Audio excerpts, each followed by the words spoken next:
Just in time, as always. Settle in. Tuck that blanket up just so, and listen closely. Tonight's story is a slightly spooky one. But don't worry, I'll stay with you till the end. Tonight's tale is called The Lantern on Willow Bridge. Outside the walls of Greyhaven, a thin ribbon of moonlight wove through ancient willows, drawing silver lines across the face of the Silverbark River. The town itself slumbered under a quilt of fog, its cobblestone streets muffled by damp air and the soft drip of dew from lantern-hung eaves. At its heart lay Willow Bridge, a narrow footbridge built from war-darkened planks and slender iron cables that swayed gently above the current. It was said that on certain nights, full moon nights, the bridge came alive with glow no street lamp could match, a lantern floating through the mist, extending an unseen hand to guide lost travelers across. No one claimed to know who carried the lantern. Some blamed old magic, others restless spirits of the river. Children whispered of silver-eyed figures who danced across planks and vanished on the far bank. Fishwives swore they saw a lantern light bobbing among the willows before a storm. And widows, waiting in darkened houses for husbands who never returned, left extra candles at their windows on full moon nights, hoping that the same lantern would guide their love home. Clara Merrin had only just begun her evening route as the clock struck 9. The young letter carrier, her satchel bulging with envelopes and small parcels, hunched her shoulders against the chill. She walked lightly, boots clicking on wet stones, hood drawn low. This was her 3rd week in Greyhaven, and she still felt the thrill of discovery. Each new street unfolded like the pages of a secret book. Tonight, though, she had a single delivery to make beyond the town gate, one that required crossing Willow Bridge under the moon's wary eye. Her customer lived in a cottage just past the riverbank, Madame Finlow, the seamstress who stitched mourning veils and christening gowns in equal measure. Clara recalled a note pinned to her notice board. "Please deliver after dark." Discretion required. Clara treasured discretion as much as any virtue. She didn't mind the solitary walk, mist-soaked and silent. In fact, she rather looked forward to it. As she reached the bridge entrance, Clara paused. A lantern swung gently from a wrought iron hook set in the stone arch.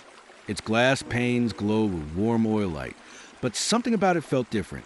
The flame flickered against the twisting mist in ways that suggested a heartbeat. Clara stepped closer. The lantern's glow pulsed, then dimmed, leaving the riverbank awash in silver moonlight once more. She opened her satchel and retrieved Madame Finlow's delivery, a small bundle of fine wool, folded and tied with black ribbon. Clara's fingers brushed the ribbon as she passed under the arch. When she looked back, the lantern on its hook had vanished, or so she thought, until a soft glimmer flickered halfway across the bridge. Clara's heart ticked faster.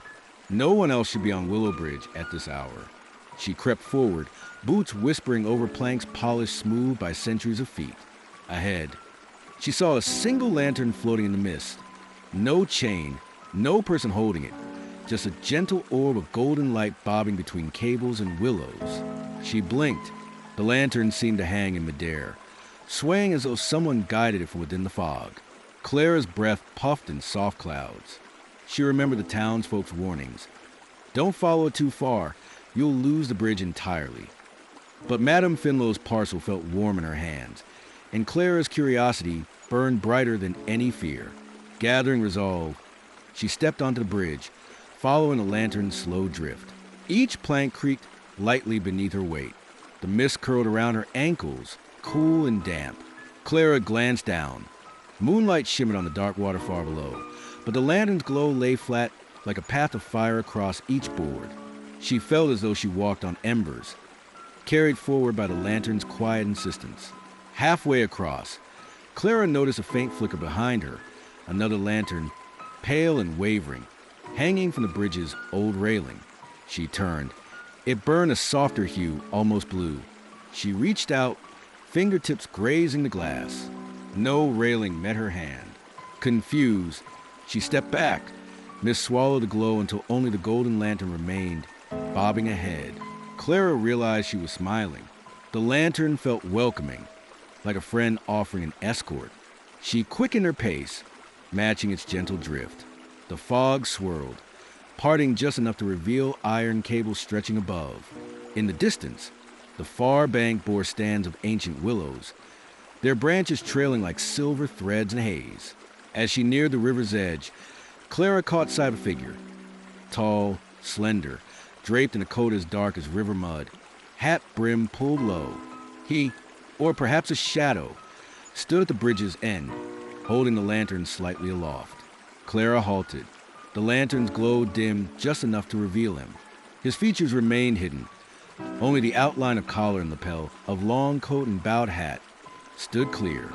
He did not move, yet the lantern bobbed gently as though embraced by his hand. "Excuse me," Clara called softly. "Thank you for..." She trailed off. The figure did not turn. Her voice felt swallowed by mist. The lantern floated forward, dragging Clara with it until she stood directly before him. The figure raised an arm in a slow, almost ceremonious gesture. Clara felt the lantern's warmth brush her cheek, and without thinking, she reached out to steady it. The glass was cool to her touch, strangely devoid of soot or grime. Clara peered inside. The flame burned bright and clear, as if lit only moments ago, yet its wick bore no sign of wear. She wondered what oil kept it alive, what magic fed its silent heat. The figure lowered the lantern, and for a heartbeat their hands almost touched. Clara sensed breath in the air, an exhalation from across the years. Then the lantern tipped slightly, as though signaling farewell, and drifted backward into the fog. The figure's hand followed, guiding the light beyond view. Clara hesitated only an instant before stepping after it. Leaves clung to her coat. River mist curled over her boots.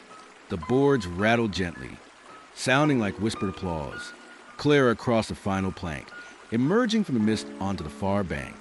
The lantern paused there, hovering above the muddy path that led into the willows. The figure stepped aside, folding into the shadow of a giant tree. Clara swallowed. "Please, thank you," her voice cracked. She tucked the lantern's image into her mind. Then she remembered Madame Finlow's parcel.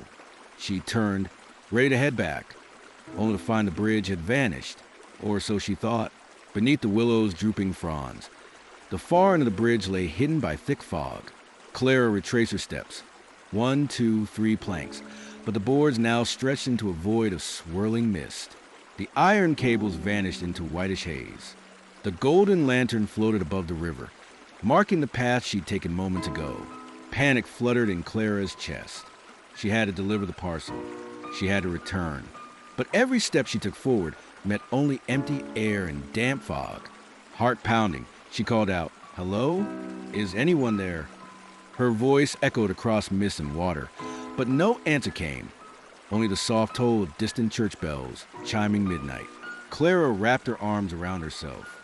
She had crossed the bridge before. Surely she could cross back, but how? She knelt, listened. Beneath the gentle chime of bells, she heard it, a low, insistent hum, like a lullaby heard in dreams. She stood and followed the sound. It led her deeper among the trees, where roots twisted like fingers above the pale earth. She pressed through ferns and reeds, guided by the fading glow of the lantern. Birch bark scraped her fingertips, dew clung to her hair, and all the while, the lullaby hummed, hesitant, inviting. Then, in a clearing ringed by weeping willows, she saw it.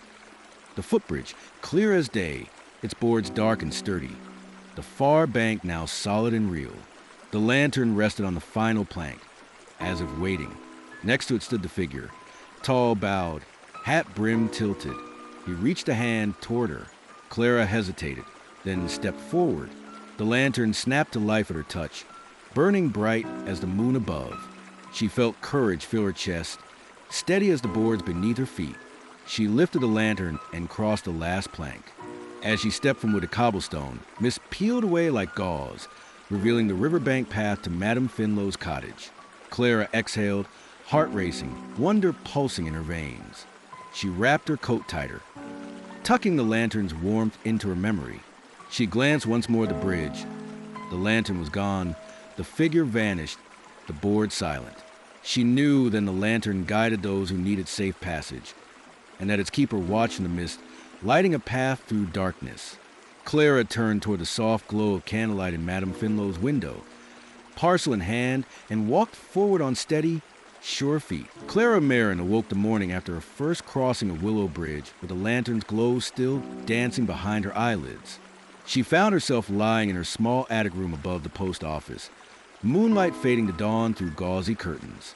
The parcel from Madame Finlow lay unopened on her dresser, ribbon still tied in its neat bow, but Clara could not rest. Feather-soft whispers of mist and lantern light played over her thoughts, guiding her soul back to the river's edge. By midday, she collected her courage and slipped into her letter carrier's coat, satchel slung over one shoulder. The townspeople peered curiously as she passed. She felt their gazes warm her back like sunbeams, but none spoke of the night's strange events. The routine deliveries felt heavy in her hands as she crossed a market square and followed the winding lane toward Willow Bridge. Clara paused at the entrance arch, its wrought iron hook bare now. The lantern for everyday travelers swung lifeless, its wick cold. She set down her satchel and knelt to examine the stonework. There, etched into the arch's base, were faint carvings she hadn't noticed before. Tiny runes shaped like teardrops and twisted willows, glowing in the mid-morning sun with silvery sheen. She traced one rune with her fingertip. It felt warm, pulsing almost like a heartbeat beneath her glove. "Curious," she whispered, standing to look across the bridge. The planks lay empty, mist absent in the bright day. Yet she could still sense the lantern's pull, a tug at her spirit urging her onward. Clara crossed the bridge under warm sunlight, each step measured where before it had been guided by flickering light. She reached the far bank and turned to study the railing. Carved into the damper were more runes, arranged in a ragged line. Teardrop, willow, lantern, river, moon. Each symbol glowed faintly, the grooves filled with dew that reflected the sun like scattered sparks. She knelt again, heart thumping. Near the base of the railing lay a scrap of parchment, edges blackened as though singed by flame. Clara picked it up carefully, the runic carvings seemingly guiding her fingertips toward its text. Unfolding the note, she found a short poem, words written in ink the color of storm clouds. At moon's full height and river's keep, a lantern wakes where shadows sleep. The bridge it lights, the lost it guides, from edge to edge where fate resides. Her pulse quickened. The poem spoke of the lantern's purpose, to guide those who strayed in shadow and mist, to ferry the lost across uncertain waters. Yet it made no mention of who bore the flame. Clara scanned the bridge's far side, searching for more clues, but found only empty planks dispensing gentle creaks as the river's current whispered below. Clara tucked the poem into her satchel, alongside Madame Finlow's parcel. She studied the runes one last time before turning back toward the tunnel of willows. A breeze soughed through their branches, and she imagined ghostly laughter drifting through the leaves, beckoning her to follow deeper. She followed the riverbank path that wound beneath bending boughs. Where reeds crowded the water's edge, she glimpsed half-submerged stepping stones that formed a narrow crossing to a small island. The poem's final stanza echoed in her mind, from edge to edge where fate resides, and she realized the keeper's work might span more than the bridge itself. Clara stepped lightly onto the first stone. Beneath each foot, the river whispered urgent secrets. Names carried off by currents, vows unspoken, dreams dashed against unseen rocks. She pressed on until she reached the island's heart, where a single willow bent low over a shallow pool. There, etched into the willow's trunk, were more runes. She pressed her palm against them, feeling warmth radiate through her glove. A breath of air moved to the hollow of the willow, and Clara heard a soft voice, neither male nor female, young nor old, reciting the poem in half-remembered lullaby. Clara's heart fluttered. She forced herself to speak. I found your poem." Her voice trembled, though no one stood in sight. She drew the parchment and read aloud, each word echoing back in the quiet grove. At moon's full height and river's keep. The voice paused as though listening. Then it continued, "The bridge it lights, the lost it guides." Clara finished the verse, voice growing stronger. Silence followed, deep as the pool before her. She waited, breath held. At last, a single ripple spread across the water, distorting her reflection. When the ripple stilled, the lantern appeared, suspended above the pool, flame dancing lightly. Clara stepped forward, drawn by its glow. Each breath tasted of river mist and old cedar. She reached out. For a moment, her fingers hovered just beneath the glass. Then the lantern flickered and swept upward, floating toward the arch of the bridge. Clara hurried after it. As she crossed back onto the bridge, she noticed the runes on the railing brighten, as if basking in the lantern's return. She pressed her hand against a teardrop rune. It glowed warmly, and she felt a current of purpose fill her. When she reached the bridge entrance, she saw the lantern settle into place on its hook, as though it had never left. The weapon of light pulsed gently, guiding the runic carvings into unity, symbols flowing along the arch like living script. Clara knelt to examine the runes once more. They had shifted, forming a coherent message in the language of symbols. Keeper and guest, hand in hand, light the way for all who stand. Her breath caught. The message spoke of partnership. The lantern did not serve itself. It awaited a keeper's touch to guide travelers safely across. Clara pressed her palm to the runes one last time, committing their pattern to memory, then rose and faced the bridge as twilight gathered. She delivered Madame Finlow's parcel at dusk, leaving it on the seamstress's doorstep with the poem tucked beneath the wool ribbon, and hurried back to the riverbank. The lantern's glow bobbed faintly in the gathering mist, as though offering a welcome. Clara approached and saw the runic message etched along the railings lead her gaze upward to its silent instructions. Hand in hand. Closing her eyes, she breathed deeply. The weight of responsibility settled onto her shoulders, no heavier than the satchel she carried each evening.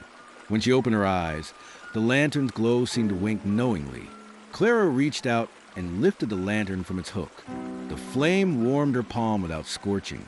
She felt the runes around her hum softly, as though greeting a new steward. With steady hands, she walked onto the bridge's boards once more, guiding the lantern's light beneath the misty moon. Each step felt familiar now, a dance she had learned by heart. The river's hush, the cable's sigh, the willow's low chorus, everything aligned in quiet harmony. Clara carried the lantern across, lantern and keeper united in purpose. When she reached the far bank, she paused beneath the arch once more. Instead of returning the lantern to its hook, she tucked the poem and her own trembling fingers into her coat, leaving the lantern to await the next crossing. Clara retraced her steps back to town under the bridge's moonlit glow, her heart assured and bright. In her mind, she recited the poem again, smooth as a lullaby, at moon's full height and river's keep. A lantern wakes where shadows sleep. Her voice trailed off into the night, mingling with soft ripples and whispering willows. She knew its secret now. The lantern did not simply appear. It lived through those who answered its call, guiding, comforting, remembering. That night, as Clara settled into bed, she placed a scrap of poem at her bedside. Tomorrow, she would visit the town archives to uncover more about the lantern's keeper. But for now, she drifted into sleep wrapped in the lantern's glow, a guest-come keeper, ready to light the way for all who found themselves lost in mist and memory. Clara awoke before dawn 2 mornings later, the scrap of poem tucked beneath her pillow like a promise. Greyhaven lay silent beneath a pale sky, lantern light long since extinguished on Willow Bridge, but Clara's thoughts burned bright with purpose. Today she would uncover who first bore that lantern, and why its light persisted beyond mortal years. She dressed quickly and made her way to the town archives, a squat stone building draped in ivy on the far side of the marketplace. Inside, the musty tang of parchment and leather-bound tomes greeted her like an old friend. Mr. Heatherton, the archivist, sat behind a heavy oak desk, peering at her over-round spectacles. "Miss Merrin," he said softly, voice echoing among tall shelves. "Back again so soon?" Clara offered a small smile. "There's more to learn about the lantern on Willow Bridge." She drew the poem from her coat and placed it before him. "I found this carved into the bridge's runes. I think it's part of a larger story." Mr. Heatherton leaned forward, adjusting his spectacles. "Ah, the old poem.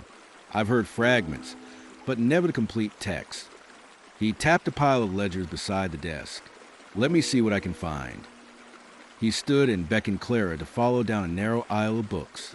At the back, he retrieved a weathered volume titled Greyhaven, Chronicles and Curiosities, and a leather-bound ledger labeled Bridge and River Keepers.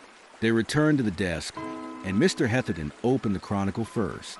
By lamplight, they read an account dated 120 years earlier. In the year of the Great Frost, when the river swelled and hungry snow followed, there lived a keeper named Isidore Merrick. He tended the lantern on Willow Bridge each full moon, guiding travelers lost in storm and shadow.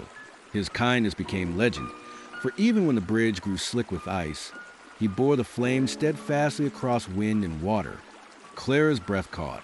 A name, Isidore Merrick, at last a face behind the lantern's mystique. She turned the page and found a small, faded portrait depicting a solemn man in a long coat, hat brim tilted low, standing before a lit lantern on a wooden bridge.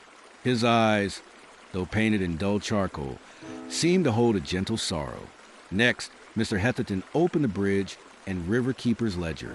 The cover creaked as though awakening from slumber. Inside were precise entries, each begun at midnight on full moon dates, names of keepers, candle assessments, and brief notes. Clara scanned the entries. February 14th, 1803, keeper, Isidore Merrick. Lantern lit at dusk. Winter gale threatened. No crossings lost. March 16th, 1803, keeper, Isidore Merrick. Snow drift obscured planks. Candle nearly snuffed 5 times. April 15th, 1803, keeper, Isidore Merrick. Storm rose suddenly. One traveler nearly plunged, guided to safety. Then an entry that made Clara's eyes widen. May 14th, 1803, keeper, Isidore Merrick. Lantern's flame drowned by gale. I crossed with lantern in hand. Traveler slipped into the river, pulled him close. Too late, I heard the river claim a lifetime. A sweep of ice ran down Clara's spine. Isidore's own crossing had ended in tragedy. He had tried to save another and failed. No wonder his spirit remained tethered. She read the final note. June 13th, 1803, keeper, vacant. Isidore Merrick never returned. Bridge left unlit. Town laments loss of its guide. The ledger closed with a thud that echoed across the hushed archive. Clara sat back, heart pounding. The picture grew clearer. Isidore Merrick had taken up his lantern to guide others, but on that fateful night, his own fate was swallowed by the silken river. Do you think, Clara whispered, voice low, that his spirit still tend to lantern out of duty? Or perhaps to finish what he began? Mr. Heatherton shook his head. I dare say both. People here call him a guardian of the lost. It seems fitting he remains, offering safe passage even now. Clara folded the ledger entry carefully and placed it in her satchel alongside the poem. She thanked Mr. Heatherton and stepped out into the morning chill. The sky was clear, no mist hovered above the river. Yet Clara felt the full weight of Isidore's story pressing gently upon her. She spent the day delivering letters, each envelope a little comfort for curious travelers, but her mind stayed on the lantern, on the vow of a keep who never abandoned his post. That evening, she waited until the moon hung full above Greyhaven before setting out for Willow Bridge. The town's lamps winked off one by one as she passed them, leaving only the lantern at the bridge's entrance to herald her arrival. Clara carried a small satchel containing a candle made from white tallow, the same type Isidore once used, and a vial of scented oil rumored to protect against mist chill. She placed a candle and oil on the arch's base, near the runic, teardrop, and willow symbols. Then she crossed the bridge, each plank familiar under her boots, the iron cables humming faintly in the breeze. No runes glowed this night, but Clara imagined them watching, waiting. Halfway across, she heard it. The soft clink of metal and the distant exhalation of wind. The mist curled in around her, dense as steaming breath. From a haze emerged a lantern, its flame flickering uncertainly as though needing to be rekindled. Clara stepped forward, raising her candle to meet it. The lantern's light brightened in response, and the mist parted just enough to reveal a figure on the far bank, tall, bowed, coattails brushing the earth. Clara climbed the remaining planks with caution, heart thumping. When she reached the figure, she recognized him at once. The face in the portrait, lined and matter-of-fact, sorrow etched in the set of his shoulders. Isidore Merrick stood beneath the crescent willow branches, lantern in hand, eyes fixed on the river below. Clara dipped a candle into the scented oil and offered the flame to Isidore's lantern. As the lantern's wick caught fire, its glow steadied into a warm, assured light that banished the mist at Clara's feet. In that moment, the figure's features became clearer. Sunken cheeks, a beard flecked with gray, eyes that shone like molten silver. Isidore lifted a hand, beckoning Clara to step closer. She obeyed, standing beside him on the planks that once slick with ice had swallowed half his life. Clara noticed the lantern's glass was cracked, a hairline fractured near its base, as though it had weathered countless storms. The candlelight danced in that crack, mending it with pure luminance. "My lantern," Isidore's voice came gently, like wind through hollow reeds, "has grown dim with sorrow and regret. Thank you for rekindling it." He studied the flame, then offered Clara a small, grateful nod. "Few have remembered my service, and fewer still dare to light my lamp." Clara swallowed. "I found your ledger in the archives. I read your story, how you tried to save a traveler. I wanted you to know you're not forgotten." Isidore's shoulders relaxed for the first time. "Memory is the candle that keeps us alive. You have lit a bright path tonight." He handed Clara the lantern. "Would you guide it for me? I have grown weary." Clara's fingers closed around the lantern's handle. She felt its heat pulse under her palm, like a heartbeat. "I will," she whispered. Isidore nodded and stepped back. With a final glance at the river's dark flow, he turned and vanished into mist, his form dissolving into memory. The lantern's glow transformed under Clara's steady hand, burning clear and true, fortified by her courage. At Clara's touch, the cracked glass sealed itself, fissure closing as swiftly as her tears fell. The runes carved into bridge railing shimmered once more, releasing a soft light that traced the poem's symbols. Teardrop, willow, lantern, river, moon. Then they formed a new message. "In Keeper's care, the flame endures." Clara read the inscription, voice thick with wonder. She felt the weight of duty settle around her shoulders. No longer an intangible promise, but a tangible charge. She raised the lantern high, its glow rousing the slumbering mist into gentle swirls that danced around her boots. With the lantern guiding her, Clara walked back across Willow Bridge. The planks felt strong beneath her, the cables hummed with life. Each step carried the gratitude of travelers saved, memories honored, and a promise to future guests. She reached the far bank and paused beneath the emery glow of the moon, then turned and crossed again until she stood before the entrance arch. Here, she hung the lantern on its hook, the flames settling into a steady glow that reached the water's surface in a ribbon of golden light. Clara pressed her palm to the arch's stonework, feeling the runic message vibrate beneath her glove. She bowed her head to the bridge and whispered, "I'll keep the light safe." That night, the mist receded entirely from Willow Bridge. No lost travelers stumbled. No frantic calls echoed under the moon. Instead, a quiet peace settled, a hush of gratitude carried on the river breeze. Clara returned home, lantern's memory glowing in her pocket. She slept soundly, dreams rich with willows and whispering currents. And in her heart, she carried Isidore's gentle vow, to guide the lost, to light the way, and keep memory alive, one softly lit bridge at a time. Clara stood before Willow Bridge one last time as a lantern's steady glow spilled across the misty river. The air felt remarkably still, as if the world itself paused to witness the moment. She retrieved her satchel and knelt, gently lifting the lantern from its iron hook. Its flame burned clear and bright in her palm, a heartbeat of living light. Fingers trembling very slightly, she dipped a soft cloth into the scented oil she had brought and began polishing the lantern's glass.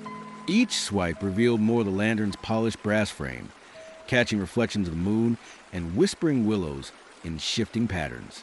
Once she deemed it free of soot and grime, Clara slipped the cloth back into her satchel. Raising the lantern overhead, she surveyed the bridge's arch nearby. The stone wall bore those carved runes: teardrop, willow, lantern, river, moon, all now glowing faintly beneath the lantern's beam. She smiled, recalling the message the runes had delivered when she first claimed her role. Keeper and guest, hand in hand, light the way for all who stand. Her next task was clear. She set the lantern upon the arch's iron hook, but instead of simply resting it there, She reached into her satchel for a length of braided leather cord. This cord she tied securely around the hook and the lantern's handle, ensuring that the lantern could not drift away into mist as it had done before. Then, with careful precision, she affixed a small plaque beneath the lantern, an oval of polished brass inscribed with clear letters, "To the Lantern Keeper, light with compassion, guide with courage." Clara pressed the plaque into place, fingers lingering over the words. She hoped that one day a new keeper might arrive, discover this inscription, and feel the same sense of calling that had guided her own footsteps. She stepped back and surveyed her work. The lantern now hung steadfast, sealed to its hook, the runes aglow in gentle tribute. She closed her eyes and offered a silent vow to tend this light for as long as she lived and to prepare the next steward in turn. As if in agreement, a soft breeze rustled willow leaves. Clara opened her eyes to find the lantern's flame dancing in welcome. A hush of mist rolled off the river, revealing the dark board of the bridge and the far bank's cobblestones. Beyond, the silhouette of Greyhaven's rooftops twinkled with distant lights. Clara crossed the bridge, lantern held aloft. Each plank sang under her boots, proclaiming the promise of safe passage. At the bridge's midspan, she paused to look back at the lantern. It shone steadfast in the night, an amber beacon for any soul who might find themselves lost in shadow fog. When Clara reached the far bank, she encountered a lone traveler, an old fiddler making his way home from a late-night tavern gathering. His lantern had long since extinguished, and he navigated the riverbank path with obvious caution, cane tapping each step. "Excuse me, miss," he called quietly, seeing Clara's lantern glow. "Might you show me the way?" Clara offered him a reassuring smile. "Follow the lantern. It will guide you safely across." The fiddler face brightened with relief. "Bless your heart." He stepped onto the bridge, lantern in hand, and set foot upon the planks. Clara watched as he walked under the arch, candlelight reflecting off runes, mist dancing in the lantern's wake. When he reached the far side, he tipped his hat to Clara and called, "I am ever grateful." Clara nodded and raised her lantern high, the glow reflecting in her own eyes. As he disappeared into Greyhaven's silent streets, she felt the warmth of his gratitude ripple through her very bones. Night after night, Clara served as the lantern's keeper. She refilled its oil reservoir, trimmed the wick, polished its glass, and ensured the leather cord remained strong. Occasionally, she found new runic carvings at the bridge's entrance, messages left by grateful townsfolk. "Thank you for your light. Safe travels, friend and stranger. Keeper of memories, guide us always." She transcribed these notes into her own journal, preserving the voices of those she had helped. And for every traveler she guided, fiddler, midwife returning from a birth, wanderer seeking home, she added a small page to a leather-bound book she kept in her cottage. This book, Clara decided, will become the chronicle of Willow Bridge's keepers, from Isidore Merritt herself, and those yet to come. One moonless night, Clara paused on the bridge's planks and gazed at the lantern's soft flame. She placed her palm gently against the arch's stone and whispered, "Isidore, I honor your memory." The lantern flickered in response, as though acknowledging her reverence. At dawn, the mist rolled away from Greyhaven entirely. Neighbors emerged from their homes, drawn to the soft glow of the lantern that shone far brighter than any street lamp. Word of Clara's late-night vigil spread quietly. Children pointed from their windows, adults nodded appreciatively, and even the mayor paused beneath the lantern's glow on his morning walk. By the time the sun's first rays lit the river, the bridge stood bathed in both lantern light and golden daylight. Clara lingered on the east bank, watching neighbors cross with smiles and thanks. The runes on the arch hummed faintly, their glow fading into memory until the next dusk. That afternoon, Madame Finlow's cottage door opened just as Clara delivered a letter. The seamstress regarded her with kind eyes. "I heard about the lantern," she said softly, inviting Clara inside. Over tea sweetened with honey, she recounted her own memories. "My late husband carried home lanterns when we courted," she said, voice quivering with recollection. "He always said that light spells hope. You've done more than guide travelers. You rekindle hope in so many hearts." Clara felt tears prickle her eyes. She thanked Madame Finlow, promising to leave a note for future keepers inside the leather-bound journal she had begun. By evening's light, Clara returned to the bridge, journal in hand. She opened it to a blank page and wrote, Clara Merrin, lantern keeper, began her watch on the night of the full moon in Greyhaven summer. May each flame light the way for lost souls. May each traveler find safe shore, and may the lanterns glow endure beyond the darkest nights. She signed it with a steady hand and closed the journal, tucking it into her satchel. She stepped back and looked up at the lantern, now permanent in its place. It pulsed gently, as though in agreement with her words. Weeks passed into months. Clara mentored a young apprentice, a boy named Bram, whose curiosity rivaled her own. She taught him how to stoke the flame, how to read the runes, and how to leave messages for future keepers. Over time, Bram shouldered more responsibility, and Clara felt a quiet satisfaction knowing the lantern's legacy would continue. One crisp autumn night, when the willows blazed gold and crimson, Clara, now with Bram at her side, guided their final traveler of the evening, a scholar who had journeyed from afar to study Greyhaven's legends. He crossed the bridge under their twin lanterns, Clara's and Bram's, then offered each of them a folded note. To those who guard the light, thank you for showing the way when darkness falls. May you always find your path illuminated. Clara smiled and accepted the note. Tucking it into her journal, she placed a final entry. Bram succeeds Clara Merrin as lantern keeper on this autumn's first full moon. May his heart be brave, his spirit gentle, and his light unwavering. That night, Clara walked away from the bridge for the last time as keeper. Bram's steady flames shone in the mist, runes glowing softly in support. Clara watched him guide the scholar across, lanterns swinging in tandem like two distant stars. As she reached her cottage, Clara felt a fullness in her heart, a lifetime of service woven into each flicker of light, each safe crossing, each whispered memory. She placed her own lantern on her porch post, a tribute to Isidore, to herself, and to every keeper yet to come. Years later, villagers still spoke of the seamstress's story, of the fiddler's safe passage, of scholars drawn to the lane's hush. Bram's journal swelled with entries, the leather binding stretched by tales of kindness and remembrance. And on nights when the moon shone fullest, two lanterns burned side by side beneath the willows, a testament to the power of shared purpose. That's the end of tonight's tale. I hope it gave you a little chill and a lot of calm. With any luck, you're already sound asleep. Didn't even hear the ending. Did you? But if you're still awake, how about another? Sleep well, dream better, and I'll see you next time.